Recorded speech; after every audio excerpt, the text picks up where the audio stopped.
I got a comment on my Utah video. At Apollo Delossi said, wait, you think the geography that was named when we got here is related to the source material used to name it? With the laugh emoji. They think that's a gotcha. What they're saying is, Mormon settlers came west, they knew their Bible, so they named places after biblical locations. Moab, Ephraim, Jordan River, Mount Nebo.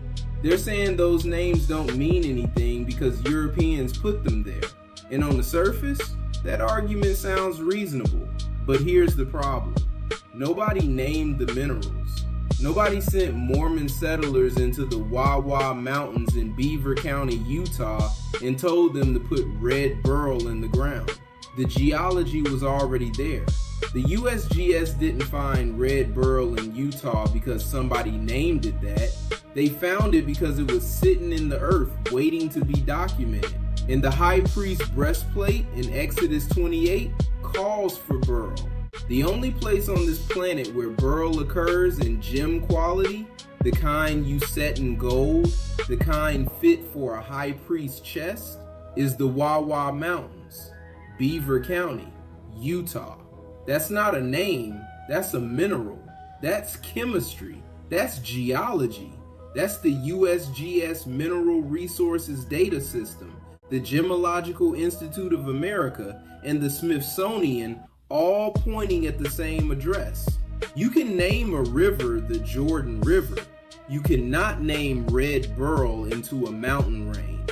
So when at Apollo Delossi says the connection is just settlers naming things from the Bible, they just made my argument for me. Because now I'm not talking about names, I'm talking about stones. And the stones can't be renamed. Luke 19:40. If they keep silent, the stones would immediately cry out. They are. Let me show you all 12 of them.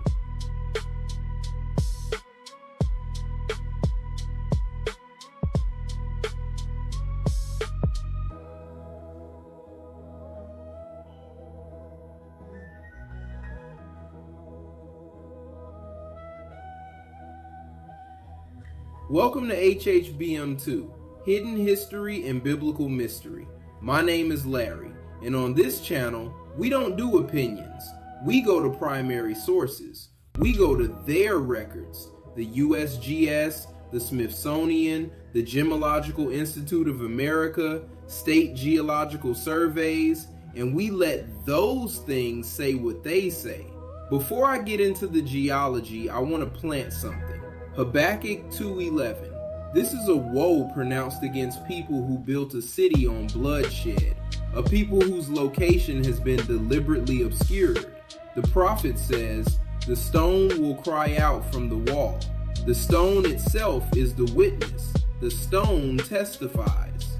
Then in Luke 19:40, Jesus is riding into Jerusalem. Pharisees are telling him to silence his disciples, kill the noise, shut down the testimony.